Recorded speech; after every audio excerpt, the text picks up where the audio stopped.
Welcome back to the show, you radical human. Today, I spoke to Rory McKernan. Rory's actually a personal friend. We've recently started to train together at home at Crossfit Mayhem. So we have a conversation about this mecca of CrossFit known as Mayhem. The kind of person at the front of that is the GOAT of CrossFit, Rich Froning, but everything that Rory's doing from a media standpoint over there, the importance of fitness and health and longevity, functional, so we can age well. Because Rory's a really inspiring guy. He had a battle with testicular cancer. He's been around high-level athletes for a long time, gleaming insights and inspiring others in his own way. So we dive into his story, the state of CrossFit, the state of fitness, what he does to keep himself grounded as a podcast presenter, a media person, but more importantly, a good human and father. We talk about a little bit of the antics that we get up to in our Dream Killers Club at 5 a.m. in the morning and so much more. Rory's a rad dude, and I think you're really going to enjoy this one. So without further ado, here's Mr. Rory McKernan. All right, Rory McKernan, welcome to the show, my friend. How you doing on this fine morning? It's a pleasure, buddy. It's early in the morning, but I'm used to seeing you far earlier than this. So it's like I just, kind of feel like it's almost strange to see you like through a screen as opposed to next to me at the gym. It's strange in many ways because I flew out to Austin to film this. You're in Cookeville, which is where I live. We usually train at like 5 a.m. and it's all over the place, but we're making it work, and I'm super excited to chat with you today, man. And it's a nice little role reversal for you because you're kind of the podmeister over there at CrossFit Mayhem, sitting in the middle and steering this whole thing. So now you get to put your butt in the opposite side of the seat and get some questions asked. Just do put me in my place if I start to flip it on you and start to ask you too many questions. It's like, Dude. yeah, this is out of my comfort zone, but I love it. I really am honored to be here. Me and you have been talking about this for a long time, and I'm sure we'll cover a lot, but obviously we've had the opportunity even to kind of get our businesses together too. So yeah, really, really fired up, man. Yeah, it's going to be a fun one. And I think, for those that don't know much about CrossFit and therefore won't know you, let's set the scene a little bit. Like, take us back, man. What was childhood like? Who's Rory? How'd you arrive here? Take us on a journey of anything that feels pertinent. Man, it's funny. Well, again, so another one of the strange things is that you went to Austin, Texas. So my hometown is Austin, Texas. So I grew up and I don't know how many of our audience is homegrown there, but grew up in the part of Austin called Westlake, which is a really prolific sports town.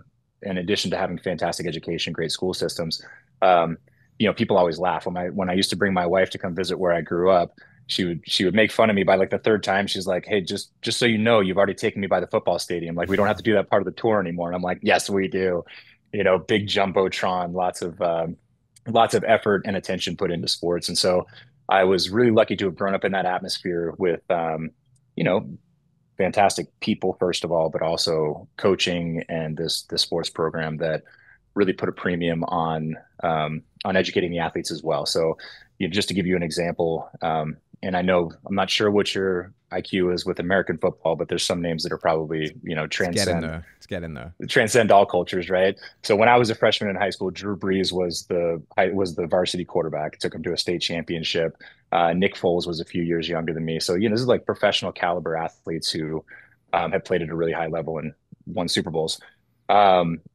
So anyhow, that was kind of the setup, and I mentioned it in this context really because I was really lucky as well to have fantastic coaching in the weight room, which is something that I fell in love with at a really early age. Remember very specifically my first squat session with free weights was in the seventh grade Wow. with Coach Abbott, and it was looking back on it, knowing what I know now, it was fantastic direction and coaching, and really spurred like a lifelong love of the gym. Um, and so I'm fast forwarding a lot, but from Austin, which is a tremendous town culturally, not just the music scene, but also just very wide diversity of people and this awesome mix of like down home, salt of the earth folks coming together with hippies and Hmm. just like everything that creates, right? Was a great place to grow up, and but for some reason I had a desperation to get to the West Coast. So Mm. as soon as I graduated high school, I went to college at University of Southern California, which is in Los Angeles. So it was this massive hard change, and the intention was to play football. So I had the opportunity to basically be a walk on, with an invited walk on is what they called it. Um, got there, focused a little bit more on the extracurriculars and partying, and decided that football probably wasn't it. So But I look back, so I was at USC during the glory years of their dynasty. So if I had even sat on the bench, I'd have 2 championship rings. I would have played with Reggie Bush, Wow. and that whole squad. But um, yeah, I don't know. You stop me if I'm jumping around too much. But yeah, basically I was California by way of Texas. Yeah, I love it, man. And maybe I know there's a little English in the bloodline, and that might have pulled you into a bit more of the Yes, party scene because I know my English brethren like a beer, and maybe they are extracurriculars. But it's interesting that you was always around high level athletes and professionals, especially at an early age. I think that's such a blessing now looking back because I think I found yeah, my way into sports and a gym around 13, 14. Before that was just like a pudgy, unathletic kid.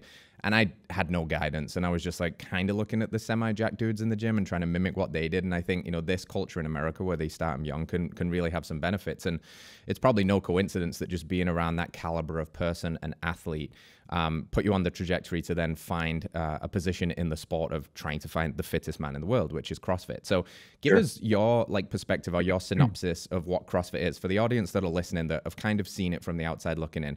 And admittedly, like me, I'm kind of a newbie. And before that, I think sometimes CrossFit can get a bad rap for people that don't understand it. It's sometimes a little easy to make fun of. But when you understand it and you look at it, you're just like, man, these are some really impressive athletes of what they put themselves through. And you know it probably better than 99% of people on earth. So what is CrossFit and what is your journey with the sport of CrossFit? Yeah, well, and here's what I think actually is great because the first important delineation for me is that CrossFit is, yes, a sport, but most importantly, CrossFit, in my opinion, is the most effective training methodology in the world. And Mm-hmm. and those two things go together very symbiotically. Excuse me. But I think it's important to talk about them differently, right? Because when we talk about the athletes, the lifestyle that they lead and the training that they do is geared towards the sport. But for most of us normal humans, if we tried to do it, we would have broken limbs and Mm-hmm. no elbows, and we'd be leading ourselves towards, path of disaster. Whereas I believe firmly and always have is that CrossFit is really the key to the long term best health that you can find.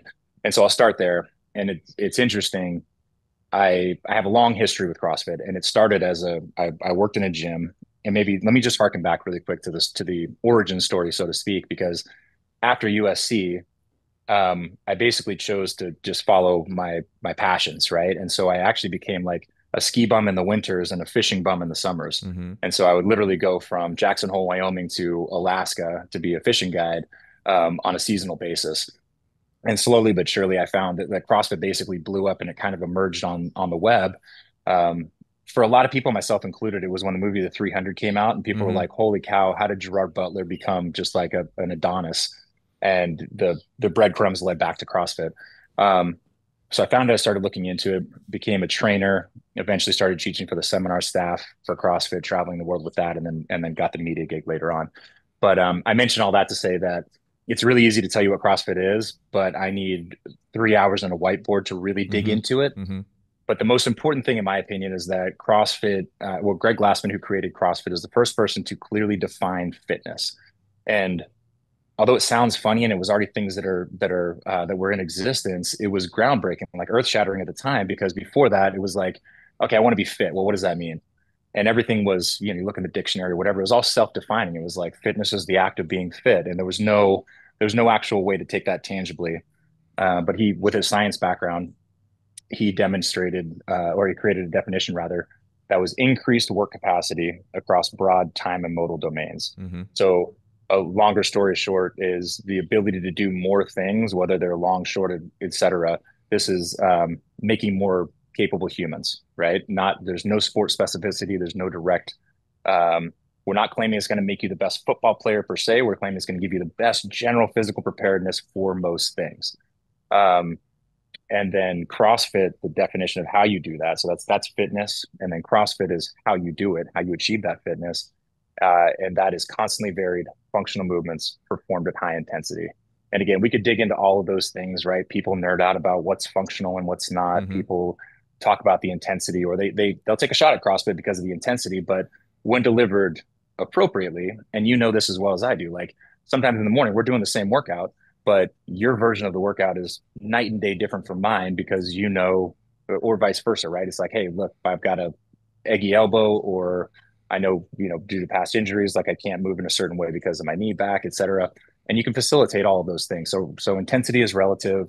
Functional movements, we can generally agree that they're basically things you would find in nature. So Yeah. you're not going to see, we do, some of us do additional things like bodybuilding and whatnot, but you're not going to see things necessarily like an isolated um, bicep curl, hamstring curl, Mm-hmm. things that you would walk down the street and you'd see somebody doing it and you'd be like, what the hell is Mm-hmm. this guy on? Right. But a squat, we sit down and we stand up, pulling yourself over things, pushing over the top. You get the point. And then the constant variation was something to me that was just blew my mind, Mm-hmm. right? Because it made so much sense. It's like in life, and for me, like if I was fishing or if I was backcountry skiing, I didn't see just one certain challenge on Monday, Wednesday, and Friday. So I did leg splits on, you know what I mean? It was every single day demanded something different, and every single challenge had like different capacity requirements. Some days were longer, some days were shorter. Sometimes you were sprinting, sometimes you weren't. And so the mixture of all those modalities for me, it made sense, but then also it's fun, right? Because you're So on fun. a daily basis. It's almost just like a different challenge, right? Well, I'll just echo what you said there because, again, being relatively newish to CrossFit, I've been doing it now for like a year and change, year and a couple of months. And I think, to echo your first statement, which is you think it's the most effective training modality, I now second that statement because before I've done a lot of different things. I'd done jujitsu, I've done specialized resistance training with kettlebells, I'd been under the barbell, I'd bodyweight calisthenics, you name it. But the specialized methodology of CrossFit has some kind of magic to it. And I feel that, and I Yeah. look at it, it's not like I came into this with no background. I came into it for, 12 years of being an athlete. So, and now I have a better base for all of those things that I enjoy to do. I'm Yeah. certainly as fit as I've ever been. I can do more things now, and I can do them over a broader range with more weight and things like that. And I do really like this constant vary thing. The basic premise is you'll almost never do the same workout 2 times unless you choose to do it, which is kind of cool because every day you go in, programming's taken care of for you. It's going to force you to not only play to your strengths because, let's say for me, I'm weak on pressing. I don't just get to then Yep. avoid it because I don't like doing it because I suck at it. It's going to Right. come up a few times a week, so I have to get better at it. So there's just so much to it that I think is a lot of fun. And one more point that I will make from the people on the outside looking in, sometimes the perception is that it's only for these like uber Chad studs that are crazy and they can do these like amazing feats. And that's kind of what I experienced because algorithmically, that's what you get shown. You get shown impressive stuff, right? But what I was the most impressed of when I started to actually train in CrossFit is the scalability and access for everyone. And I had people in my Man. class that I was training with, they were like in the 60s and everything was scalable and they could still get the same workout intensity and stimulus by just a few simple scales like going to a box or using a band.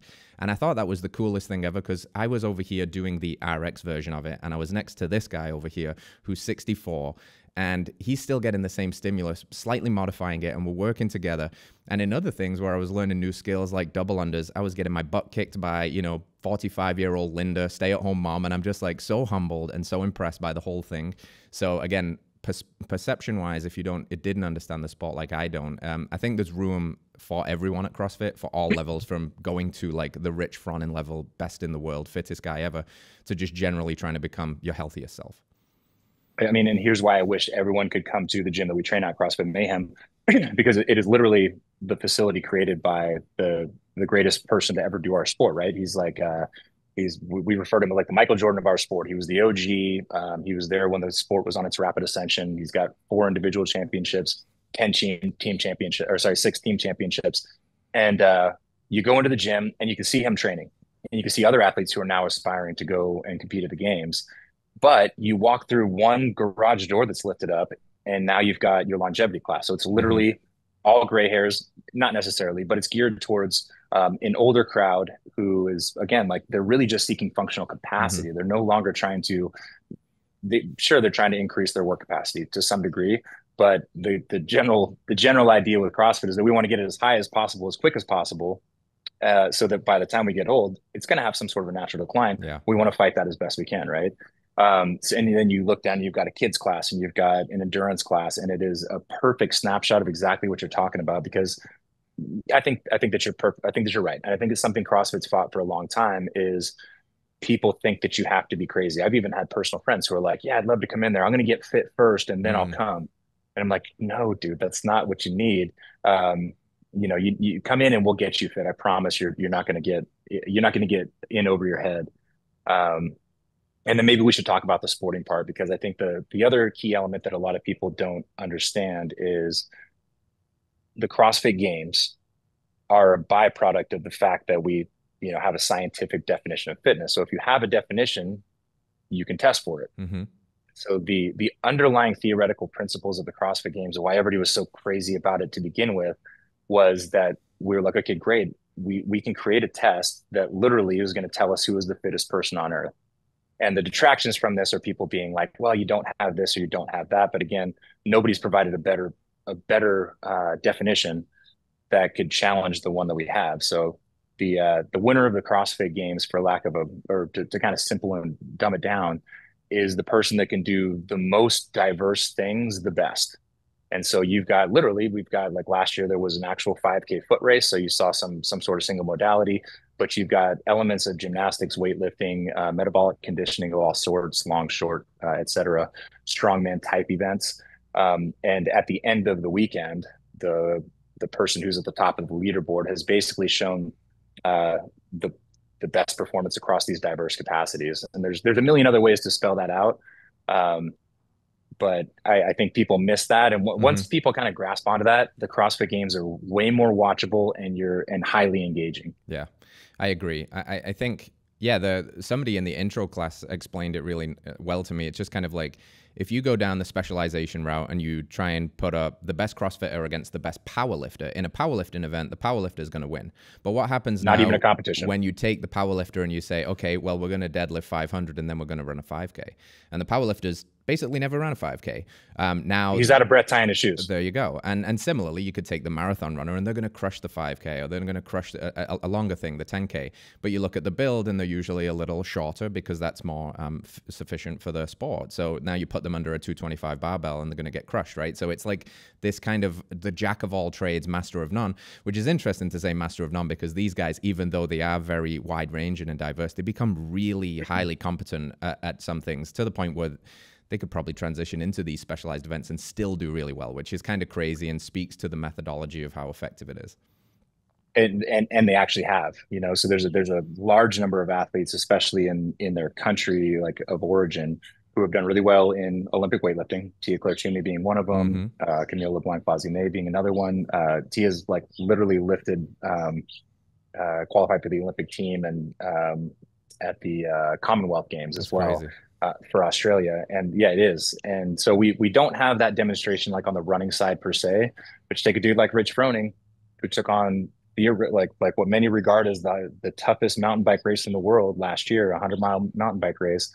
And he far exceeded anybody's expectations. And people were saying that he couldn't go, he wouldn't make like the 9-hour time limit to get the big belt buckle, and he went far below it. So you look at these guys and again, we really live in like a reductionist world, because there's these big theoretical conversations. We try and bring them down as much as we possibly can. Like if I was going to get stuck in the woods and my life depended on my exit, I want Rich Froning next to me, or someone who trains CrossFit, right? Because to your point, you got anybody who's in any sort of specialty, like, yeah, if a log falls on me, it'd be nice to have a power lifter with me. And if I need somebody to kind of like run for help, yes, I want an endurance athlete. But if we got to huff up and down hills and we need to try and hunt for food, maybe scale some trees to, get to safety, all of the things, like someone who's generally more capable and harder to kill is going to come from this cross modality. Yeah, I agree. And fitness is very useful. It's a very useful skill. I think passing out the difference sometimes between health as its own thing and fitness as kind of a subtext to health, but also being all things equal, you want the person that has more fitness. If you could take two avatars of a person and they had the same blood work and the same micronutrient analysis and they ate the same diet, they were the same weight, yada, yada, yada. But one was exponentially fitter than the other because they trained in that. I mean, you're going to take the fitter person. They have a more applicable range of skills to adapt to the real world. And, granted, it's kind of crazy in the sense that we have to go to the gym to do these things now because we live such cushy lives, right? Like we're sitting inside of these comfortable homes on couches, and God forbid we ever need these skills. But if we do, you want want to have them, right? You want to be able to run if you need to. You want to be a persistence hunter again. You want to be able to move. If you fall down and you're injured, it's going to be better to be stronger to get yourself to the next place so you can get help. So there is this functional component as well, you know, to ground it in reality as we all age. You know, we want to be able to pick up our grandkids and get things from the top shelf without being in pain and get up and down. We've all seen, probably too close to our lives, the tragic case of somebody that just goes on that tragic trajectory, like, you know, after 50s, you know, forget it, everything's downhill from there, and it's a wheelchair in your 60s, and then mid 70s you're checking out, and that doesn't have to be that way if you're putting in the kind of deposits for your health retirement now. And I think whilst we get to do that and have some fun doing it, that's a win-win, you know. Yeah, I mean, and not to mention, like, you know, I guess I'm at that age where I'm seeing parents, right? And we mentioned this before the podcast, but my mom is here right now. I'm taking her to Chattanooga later today because she's going to do one of a million half Ironman that she's done. That's what I want when I'm in my 70s, Wow. right? And right now, you were bringing back to me, my goals are also, we haven't talked about recreation, right? Like, I love ski mountaineering. I love to get out in the woods. I love to do things like that. And so it allows you to continue to have, you know, 42 years old. My son is just going to be a freshman in high school next year. And like, really, my fitness goals are that by the time my kids are in their 20s, I can keep up whatever they may want to do. Hopefully it's in sync. You know, hopefully they want to go back into the woods and climb mountains and ski down. And but whatever those things are, yeah, you want to be able to keep up. And most importantly, to your point, I think the nightmare of all nightmares is to be mentally sound, but physically incapable to take care of yourself. Right. Yeah. So we projecting into like nursing homes, and we're, you know, watching television all day, stuck on a couch eating Jello. Like, no, thank you. Yeah. Want to be physically capable to do everything that I want to do until the day that I die, and then just, you know, drop me dead. Amen, brother. That's kind of how I want to go too. So you were with CrossFit for a while in kind of like a media presenter role, and then, you know, it makes sense to talk about this pivot. And you mentioned we've talked about Rich as kind of the GOAT of CrossFit. If you know CrossFit, you know the name Rich Froning, and he's kind of created this mecca of CrossFit in this random little town called Cookeville, Tennessee. We were again talking off air before I moved there. When I moved to Cookeville, it was kind of like dropping a pin on a map and just going for something that we'd, you know, like suited us in terms of seasons and affordability and all of that stuff. And when I moved there, a friend reached out to me and she's like, wait a minute, you're near the Cookeville. And I'm like, wait, people know about the Cookeville? Why do they know about the Cookeville? And she's like, that's Mayhem. That's Rich Froning. So that sent me down the rabbit hole, and that's why I got in the gym, and I'm very glad that I found it. So tell me a little bit, you mentioned, you know, Rich's accolades, 10 medals in the games, colloquially known as the GOAT. What is so special about Rich? Like, spending more time with him now in person, he's obviously a specimen. He does look like one of the 300, but what's special about Rich Froning? Gosh, where to start, right? I guess I'll say this, that we certainly didn't drop a pin on a map, but we were leaving California looking for a place to live, and Tennessee was on the map. Around that time, I was asked by Hillary, Rich's wife, and Rich to come and host one of their nonprofit events. It's called Mayhem for Mustard Seed. And of course, like, me and Rich's careers to that point they had a lot of high touch, but it was always best of times. It was always interview content. I didn't get to spend a lot of quality time with him. And, you know, one of my things is, like, whenever I meet a celebrity of any type, I hate to sound cynical, but sometimes I'll try and poke holes, you know, like, I want to know if they really are who they say that they are. And I've always, through every interaction, and then especially after I moved here, I've been tremendously impressed by Rich for a number of reasons, but he certainly is a very authentic, very caring, very generous person, which probably isn't that easy to do when you are that highly esteemed. And, you know, when you've reached a certain celebrity status. And so that's always jumped out to me. The second thing is that Rich put in a lot of work, and since moving here, I've actually done the same thing in the same way. But there's a guy named Jim Hensel. I don't know if you've met him yet. He runs a program called Mayhem Mindset, and it's effectively a curriculum by which you establish your identity through your values. And so it's kind of loosely based on the movie Gladiator, when the gladiator turns to face the emperor, and in a few very simple sentences, he says exactly who he is and exactly what he stands for. Anyhow, based loosely on that, Rich has a value system that we really face forward at Mayhem, and it's a filter that he really lives through, and he lives really unapologetically, which I love as well. You know, it's pretty easy to, if you want to be famous and you want to be, you know, a big social media person, to kind of bend to the will of the masses and say whatever. Rich is a Christian. He's an unapologetic hunter, a lot of things that would be deemed Hmm. unpopular. And yet, he's not showing skin all the time or, doing the most trendy and new thing. He's just doing what he believes in, showing a lot of family, showing a lot about his faith. And that's not the recipe for fame on Instagram or even YouTube or whatever. But I think in doing that, he's got this authenticity that really resonates with people. Um, and then surely, like the most obvious answer is just watching what he actually does, right? So when I was an analyst for the CrossFit Games, the assumption was that he had some sort of secret Hmm. um, that people didn't get to see was behind the curtain. You're like, oh, he must be doing something. What the hell's happening here? Like he's got the best you know or homegrown meat and crazy diet and whatever. Well, since being here, there is a secret, which is that he's got a tremendous brain that people don't know about. He actually studied um, human movement in college, and then he's obviously been a student of the game ever since. But he doesn't get enough credit for how smart he is. So his Hmm. programming is next level on the way that he approaches the gym. But the bottom line is that he's just hardwired to move. Like the dude's not happy unless he's moving. And I think that really sets him apart from a lot of CrossFit Games athletes as well, because he loves to be in the gym. He loves to exercise, um, as evidenced by like miles and miles and miles that he's put in at the gym. Um, but yeah, his dedication to training is next level. I used to go, well, the first couple times we went on trips, I used to get to a place and be like the old Bruce Willis and Die Hard, like I want to take my shoes off and walk barefoot on the carpet. He's like, we got to find a gym right now. Hmm.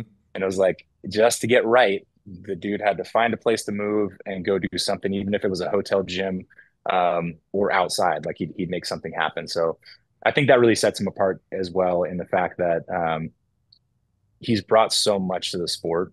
The reason that people who have been here for many years love him is because there was a certain point in time where we turned a page from none of the athletes were professional athletes, right? I mean, since from 2007 until 2010, like there was no amount of substantial money. People weren't there was no big sponsorships. There was certainly no television contracts. Um, and so people that kind of come from that generation were all, Sam Briggs, who was a great athlete, was a firefighter. Matt Shan, same thing. Um, name your athlete. They always had a side hustle, Hmm. like Jason Khalifa used to sell memberships at a gym while he was training for the CrossFit Games. Um, and they also, many of them became gym owners, and they not only loved the fitness and the competition themselves, but they also delivered it themselves, or sorry, delivered to their communities. And Rich is another shining example of that. Like, as you know, we've got hundreds and hundreds of people who come to Mayhem on a daily basis. And for a small city, there's a large portion of the population comes through those doors every day and gets fitter. It's incredible, man. It really is. Yeah. To the point where the impact has extended so far outside of Cookeville, Tennessee, too. I remember recently, I was in Disney World with my family. I saw like half a dozen CrossFit Mayhem shirts of people that are not from the gym. And I'm just like, wow, the impact is huge. And I think you hit the nail on the head. There's something about Rich's authenticity that even if he's not playing the social media game and doing the trendy stuff, it's just magnetic because he's like, here's a real human. Not only is this a real human, there's a real human doing really like badass stuff. And he's a gangster, Yes. I mean, you hear rumblings in the gym that if Rich decides he wants to win a workout, it's still going to be really hard to beat that guy, And I think on the Oh inside yeah. looking in, I don't know, and you know him much closer to me, but I feel like this guy's mindset is just different. I feel like, what would you say if he decided he wanted to go back to the games? He could probably podium. 100%. Yeah, he's been real clear about the fact that he hasn't said those words himself, but like the reason that he stepped away from competition is because they chose to start a family. Hmm. And this is another cool, I he needs to write a second book, frankly, because yeah, his mindset, I don't think he has to think about it, which really makes me jealous, but his mindset is bulletproof. And he knew specifically, which a lot of people have observed, and you know it, that you have to make sacrifices to be the best at something, right? But he recognized, like, okay, we're going to start a family now, and I'm still going to be a little bit of a psycho because I'm still going to be in the team competition. But if I go individual, I have to be full psycho Yeah. obsessed with this sport, and I don't want that. I want this, which Uh, is an incredible knowledge of self, right? Like he probably could have won, like you said, he could have stayed in the individual realm and won however many more championships, and um, he was able to kind of separate his ego from that and uh, and pivot into being a dad, which is also something that I'm years ahead of him as a father in terms of years. but I look to him for guidance a lot of times because, again, he's just got this cool clarity of self and a way that he does things that I really respect. Yeah, it's very cool that level of self-awareness, especially at the highest levels. You can kind of get captured by it, right? Like you get drunk on the power, the fame, the prestige, and also like the ego boost that come with being like, I'm a badass, I'm the best in the world at this. And like I could see how that could be very alluring. I've heard Rich say honestly in the past, like if he has a substance abuse, it is fitness and it is exercise, but he's aware of it, and therefore he's moderating it and he's tempering it, and he's still going to do these crazy things like Leadville, but he's finding balance in terms of the next biggest and best challenge, which is being a father and being a family man and investing in his communities, which is really cool to see. So back to you for a second, because this is something I was really interested to dive into. We've talked about the importance of fitness and health and aging gracefully and things like that, and it's true that like a lot of our identity gets built around that. You've had a battle with cancer, and I'm curious what that was like and how it changed your perspective, especially being this, like, you're tall, dark, and handsome, you're jacked, you're athletic, you're strong, you're in the gym, you're around all these healthy people. I think a lot of what we do, the reason we do what we do is to try and minimize all of those. And all of a sudden you have this, crazy, scary battle. What was that like for you? What was that time frame like? And what did you go through? Yeah, it's funny. So, in my mind, I've minimized the cancer thing because my battle with cancer was very quick and very easy in retrospect. But it didn't make it any less scary. So in 2011, my daughter was born, and soon thereafter, the details are really quick. I basically felt something. So it's a testicular cancer. And I was like, man, that ain't right. And I went to a doctor. At the time, I had just gotten health insurance. So think about that. Like I was just recently covered by health insurance. Otherwise, it would have been an even bigger disaster. But effectively, this guy turned me away. He's like, "No, you're good. That's natural." Within 2 weeks, I was curled over in pain. Something was clearly wrong. Like felt like I got kicked in the nuts, and went to a local friend who was a urologist. And luckily, like this guy was literally in Greg Glassman's first gym, so he was OG CrossFit, and a close friend. And he was like, look, dude, I'm not even going to check you out. Like you've got cancer. Like I'm going to send you over for a ultrasound. And so from there, again, like I'll fast forward because the bottom line is it was like aggressively growing, surgery the next day, no hospital stay, and back home. Wow. And from there, I guess, I mentioned that because like what's cool is if you get testicular cancer, you've won the lottery in cancer because it's the easiest one to cure, right? If you go at it early, catch it and detect it, it's usually not a big issue. But the mental torment was still there. Like when somebody says those words to you, right? Like every single person probably listening to this knows somebody or is close with somebody who has been diagnosed with cancer or has a loved one at least who has had their brush with cancer. And so the terror was real. And we were lucky for the fact that, so again, my son is about 20 months older than my daughter. And so we'd had our second child, but now got testicle removed, and you've got this path in the woods. Luckily, I didn't have to do chemo. It was just observation. But for the next 6 years, it was, kind of looking over your shoulder, taking blood tests, doing scans. And luckily it all came out for the better. The bigger issue was in my post-operative scans, they were like, hey man, you've got good news, bad news. Good news is the cancer's gone. The bad news is you've got this really crazy thing in your lung. And my urologist was like, look, I probably heard about it one time in med school, but I'm not the guy. So you got to go to a specialist. I ended up at Stanford, and it was effectively, it wasn't cancerous. I had non-functioning lung tissue in the bottom third of my right lung.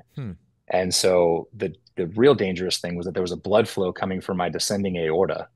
So the end of the story is that with an infant daughter at home, I had to go to Stanford, get a 10-hour surgery by which they unattached my lat, opened me up in between my ribs, and took out a third of my right lung. Damn. Yeah, dude. Yeah. And that one was almost more heady than the cancer in a lot of ways because there was an open heart component to it. Like I literally made a video for my kids, where it was like, Wow. yeah, in case I don't make it, here's the things that I'd love for you to know.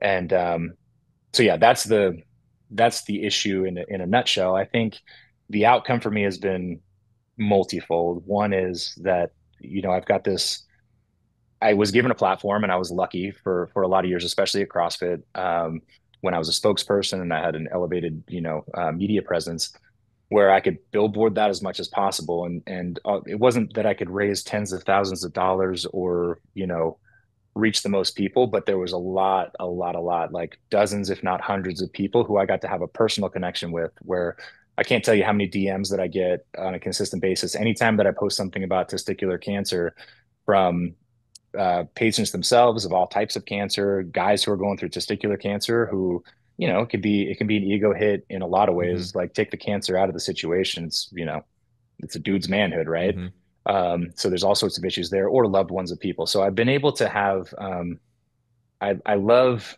in the same way that coaching in the gym for me, one-on-one with a client, is more meaningful. Like, I've always valued the opportunity to talk about CrossFit on a higher platform because you reach a lot more people. But those personal interactions that came from that have been, worth their weight in gold. Feeling like I could be of service, even if it's just to say, here's how I did it, or they see, hey, look, you look pretty healthy now. So there could be silver lining. A lot of times you get a diagnosis like that, and you're like, shit, life's over, man. I think even if it's not an actual death sentence, they think it's a death sentence for any kind of like a meaningful life afterwards. So I do my best to just try and lead with that, and be pretty forward about it. That's extremely powerful perspective. Would you say that doing hard things willingly prepared you for when the hard things that you didn't choose found you in life? 1,000%. It's always been kind of I think I already said this, but like when I found CrossFit training and the community that was attached to it, I was like, this is it. Like, it just made sense, and these are my people. And yeah, I've done plenty of intentional hard things outside the gym as well. But like, if we're showing up at 5 a.m. on a daily basis, none of this stuff is easy. And yeah, I think that you're intentionally dosing yourself with adversity on a consistent basis. And absolutely, not only physically was I better prepared, and I've got, plenty of friends who have stories as well of car crashes where the doctors are like, look, most people's necks snap in this situation when you get T-boned from the side, but your physical capacity literally made you Mm. stronger. Um, but yeah, going into surgery is like a well-oiled, well-hydrated, healthy human is a lot better. But yeah, the mental side of it, to your point, is, you know, I'll die on that hill. Like, people may think that it's cheesy or that it sounds, fabricated or a little blown out of proportion, but it's true. I mean, if I the other option for me would be to sleep longer and to not hit the gym. And it's a you mentioned that, like, in the especially current age, like, if you're not doing hard things, or at least using your body in a productive way, it's pretty easy to get very soft. And when these kind of things come up, um, it can bury you. It really can, man. I love this a little quote or mantra or whatever, but easy choices, hard life. Hard choices, easier life. Not an easy life, Love it. but the harder choices create the easier life, because we're all going to get served that curveball. We're all going to have to eat a couple of shit sandwiches. If you Yep. have developed some kind of fortitude, temperance, discipline to willingly face some of these things on the day to day, when the big macro stuff finds you, I'm not saying it's going to be easy, but you have some tools, you have some strategies, you can kind of find an extra gear that maybe you otherwise wouldn't be able to. And in that situation, you could have been like that other person that takes that identity of the person with the capital C cancer, and that's it. You know what, that's it for me. Yep. It's all over, or you never get back in the gym, or now you're just in that deteriorating path. So I think it's really powerful for people to hear that. And like you said, the conversations that have started after that, because of you being able to tell your story, is really important, because I think when we hear and see other people bounce back from something hard, it gives us permission to say, like, they are actually a lot like me. As much as other people are different, not everybody's a Rory, not everybody's a Rich, but like, if they can do it, why can't I do it? Or why can't I borrow a little bit of their belief and do it too? And I think that's what's really empowering and inspiring about these stories, and being around other people that instill that belief in you. 100%. And I'll say this too. It's not just those interactions afterwards, but I know that other communities have this. I've been involved in the biking community, and I've done mud runs, and I know that these communities exist. But I'll tell you this: that I am firmly, of the belief that the CrossFit community is unique. Um, and this is especially true for me. Like, when CrossFit came out, it was earth shattering, and the only other option was really Globo gyms, where you were isolated, you probably had headphones on, whatever.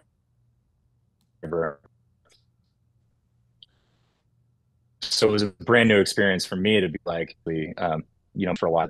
So the community that surrounds you, like I've found the CrossFit community to be uniquely open and welcoming at most gyms.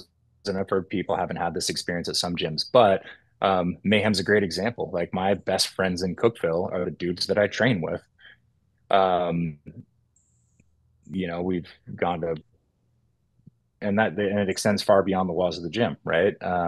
Because you're going together and you're doing these hard things that other people just can't wrap their heads around or aren't interested in or whatever, but you share that little shared suffering makes stronger bonds, however that happens, right? And so applying that to the cancer things, like I had this army around me of very positive people, very healthy people. And then of course I had access to, once I was ready to recover from a massive lung surgery, I had been well trained at dealing with my issues and helping me get back on my feet and eventually back to being, as I'm a better version of myself now, probably than I was in my mid-20s, long before I ever had cancer or lung issues.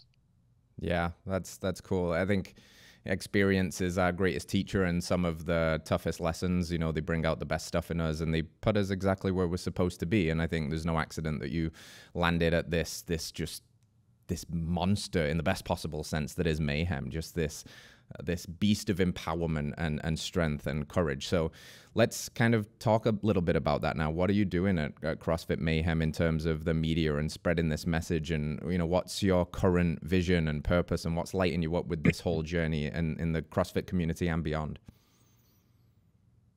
Yeah. Oh man. Gosh, it's funny. I don't want to tinge this with negativity at all, but for anybody who's been paying attention, the CrossFit space in general has been a bit of a mess since 2017. And without even wasting our time on all the details, it's been very topsy-turvy up to and including the selling of the company to an investment company who have made strange moves since, right? So in the midst of that chaos, Mayhem has been a bright shining light for me because again of the consistency, the values based, and really the people inside the building, right? Because what I always laugh about, and I had a conversation with a buddy the other day, and he's like, everybody in the world should run in the CrossFit world should be running away from the online world and running into a CrossFit affiliate because again, I show up to, my wife goes to the 8:15 class at Mayhem. And even though I'm so inside baseball with what's going on with CrossFit, is worried about certain things that I have no control over, she knows none of it, right? Like she's not interested. She just knows that her homegirls Kiki and Tiffany are going to be there that day, and they're going to partner up, and they're going to hit a workout, and it's going to set her on a good trajectory for the day. And it's a really positive experience for her. So it's been great to be able to refocus on a positive community, largely who are not, they don't care about that, right? In fact, they don't even really probably care what the name on the building is. They just know that this is their community and they're going to come in there and get the benefits that they've proven to themselves exist there. And so that's been great for me, is to plug hard into the community and, and we're always trying to find ways to enhance their experience, their opportunities, and serve them better. And then of course, Mayhem is unique in the fact that we've got a huge cadre of coaches now, professional coaches, not just for the general population, but also for the professional athletes. And then we've got this gang of professional athletes, some who have moved from as far as Russia to train, a couple of Brazilians, and people from all over the United States. So it's also really fun and inspiring to watch them work and see their dedication to the sport. And then also recently I've gotten an opportunity, like you said, to not just be on Rich's podcast, but to start a podcast where I get to interview them and try and get to know them more personally. Yeah. And I just love people's stories, man. I love getting to know people on a deeper level. And a lot of these guys, you can imagine, like anybody who's achieved something typically has an interesting story, right? Like, and maybe it started in tragedy, or maybe, it comes from all different kinds of places, but that really, really lights my fire. It's a lot of what I used to do in the CrossFit space as well, but getting to shine a spotlight on other people and, kind of draw their story out of them and learn more about them is just a massive joy. It's awesome, man. You said jumping on. I feel a little bit insufficient. You've had so many smart people on the show, and I refrain that that's just probably your own, downplaying your own success and all of that stuff, because it's just fun to interview radical people with really cool stories. And I'm sure the kind of people you sit across, they sometimes do that too. They're like, I'm not special. I just did really good at this. And you're like, no, it's inspiring. It's cool. And I think, the fact that we live in this world where we can do this stuff for a living, where we can talk to amazing people and dig into the stories and glean insights. And then the people that go out and listen to that are like, that was really cool. And now I'm inspired, or I might look for a CrossFit gym, or I needed that little bit of wisdom from Rory. Like, the fact that we get to have these conversations, benefit personally, and then benefit the larger, audience that's listening is just really cool, man. It's a crazy time in many ways. Like, the world, CrossFit, everything is kind of feels topsy-turvy and upside down sometimes. But like you said, if you cut through all the noise, if you get out of the online world, if you listen in on these conversations, if you can't find them in person, but ideally you can, that you realize that most people are just doing the best with the tools that they've got. They're trying to live a good life, and they're trying to find people that share similar values and enjoy that journey. And man, what's better than that? Amen. Amen. All that, dude. Yeah, it's so true. What a time to be alive. And it is sometimes hard to filter that stuff, right? I've got almost two teenagers. I'll have two teenagers in July. And it is a trip trying to help them navigate we don't allow them social media, but still navigate the digital world and help them understand um, what the dangers are, because we're drawn into it too. Um, but that's a big part of the discipline I've been focusing on is, okay, if I'm going to digest content, I seek out something like this where you're literally trying to highlight people who are bringing a positive message, or at least trying to Yes. inform, because there's a lot of trash out there, and especially for kids and next generation. A lot of people are actually, it trips me out, but they're getting their primary source of news as TikTok or Instagram, right? And so it's it's a beautiful time to be alive. It's also a dangerous time in some senses like that if you can't discipline yourself. But yeah, it's been loving getting to know you and watching your journey and digesting the content you guys are putting out, because it's just the opposite. I think it helps to buffer that other side.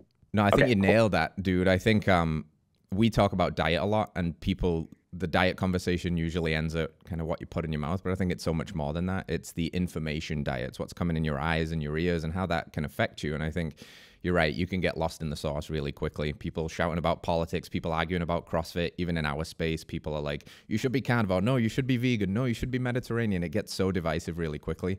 So take it all with a grain of salt, find the things that leave you better than you found it, and kind of, just run with it, and curate your diet that way, as well as the food that you put in your mouth, of course. But I wanted to, kind of touch on this point, which I think is really important.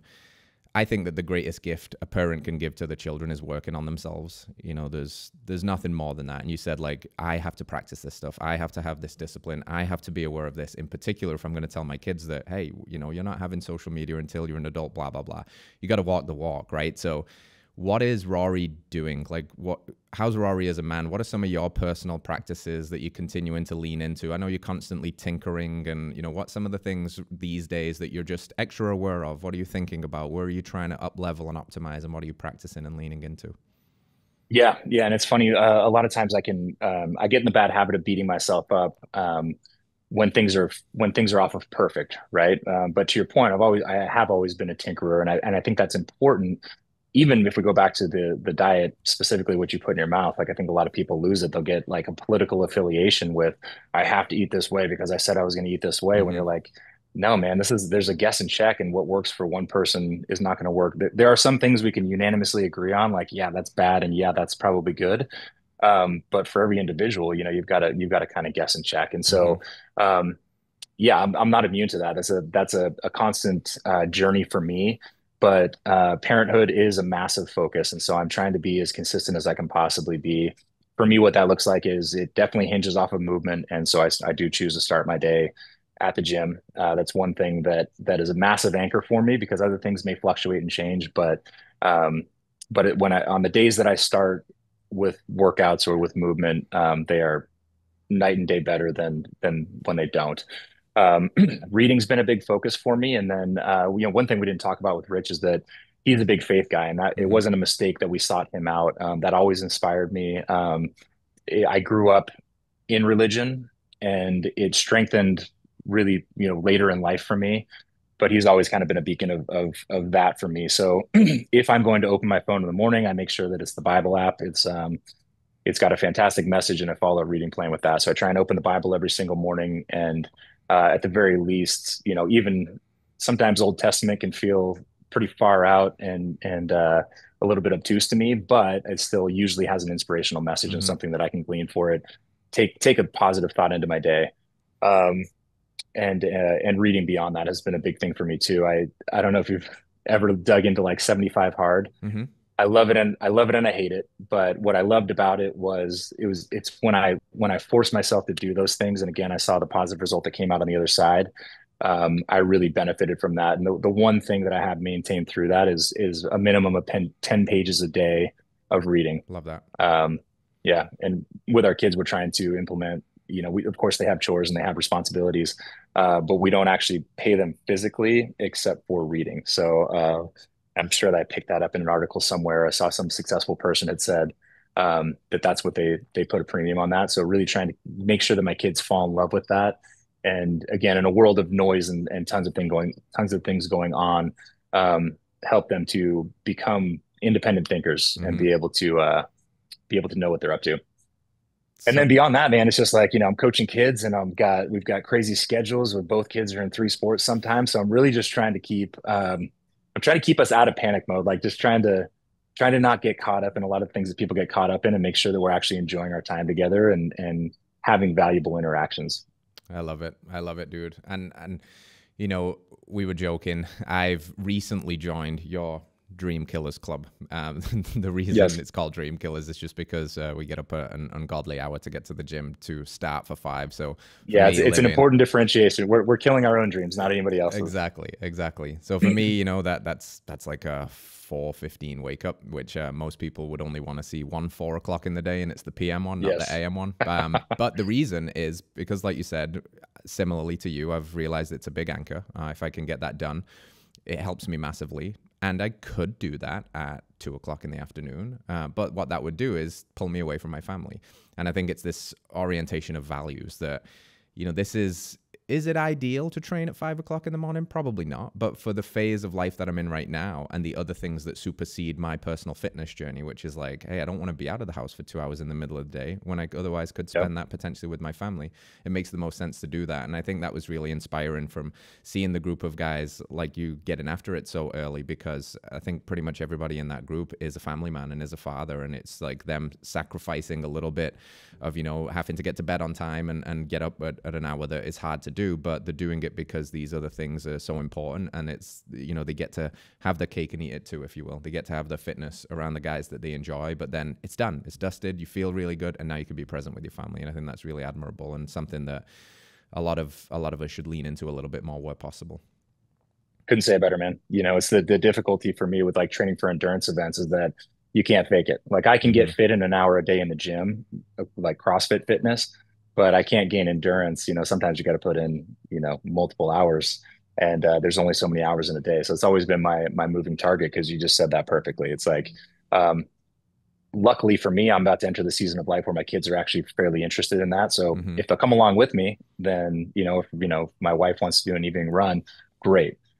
Checks 2 boxes at one time. But yeah, if it's going to be one or the other, I'm going to choose family and family time and maximizing that. So yeah, I couldn't have said it better. It's not that we love getting up at 4:30, and it's not that we think that it's a tough guy thing per se. It's literally an intentional, for me at least, and it sounds like for you, it's an intentional decision so that I can maximize time. The 5 o'clock's great. If I leave by 6:20 or so after a cup of coffee with the boys, I'm back home to wake the kids up and get ready for the, pre-day ritual. Yeah. Amen. And I've walked into the house and the kids aren't up yet and the wife's not up yet. And knowing I've done that, it's like the best feeling in the world, because now like I'm there when they wake up and I'm like, all right, this is it now. We're gonna have a good day. Every day's a good day after that. If you can Yes. get up and Yes. suffer a little bit, 5 a.m.